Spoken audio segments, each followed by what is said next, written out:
everyone, and welcome to the first of many layout updates for the Meadowline Falls Terminal Railroad. I want to do this video now before I got too much further, just so you can kind of see the progress of what's happened so far with the layout. A couple of quick notes. The layout is 2 feet by 10 feet in size. It's built out of 2 smaller 2 feet by 5 feet sections and fitted together so that I can move the layout out of this basement one day. I'll give you a quick tour. We'll start with what will eventually be the staging, which is in this area here where these Lego bins are. There will be staging tracks, a 3-track staging track which will run along this wall, up against the wall, and then back through the back into a very tight 18-inch curve radius curve through the back here, and then out onto the layout proper at that point back there where all of those bullfrog switch machines are sitting right now. And then that is the main line on the model portion of the layout, which will come around and separate into a passing siding of sorts right here.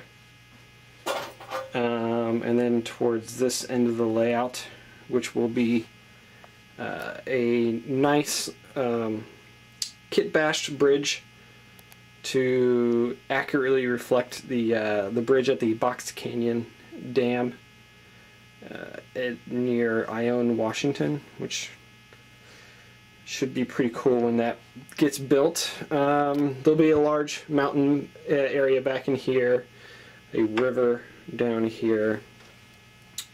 That is the lead track for several industries.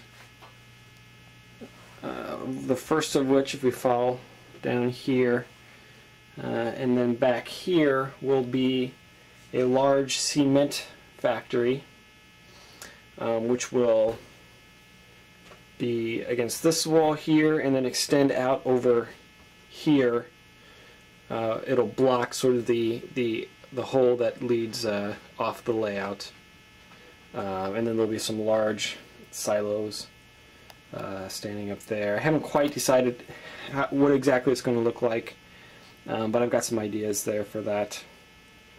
So those 2 tracks right there are the cement industry tracks. And then if we come up front here, we've got 3 tracks.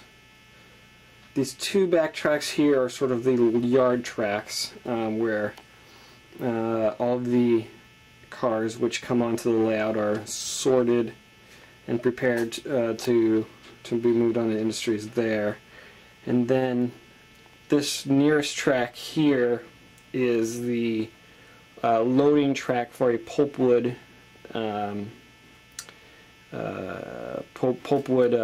industry, and I've got 3 cars on here right now, but normally it would hold about 2 cars.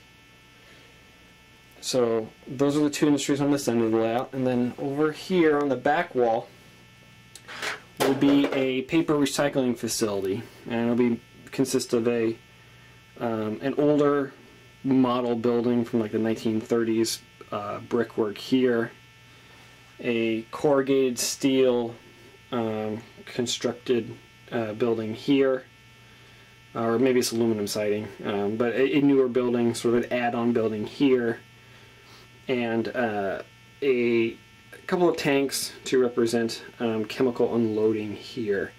So this portion of the track will be for loading or for unloading chemicals for the paper recycling facility. The building here and these 2 bays, which will be here, will be for unloading used or scrap paper for the paper recycling facility. And then this building here and this bay here will be for loading new, fresh, recycled rolls of paper. So this should make for some interesting switching in this portion of the layout, because not everything will be moved off the layout sometimes. For example, perhaps the the loaded paper stays here, because maybe the car's not quite loaded all the way, but these cars now empty need to get replaced, and so the switcher will need to pull these cars off, pull this car off, load on the new cars, push this car back on, that kind of thing. So it offers a little more operational interest as opposed to just pulling something onto a track and pull it off again. Gives you a little more to play with there, and a little more operational interest. So that's an overview of the layout as it exists now.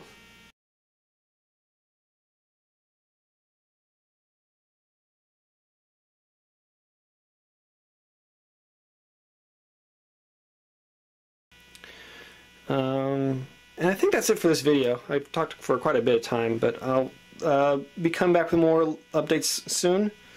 I want to show off my new DCC system, which I think is really pretty great, and my Athearn GP 15-1 with lighting and sound. It sounds really awesome, and I really love it. I'll do videos of that later. But thanks for watching this, and I hope you enjoyed what you saw.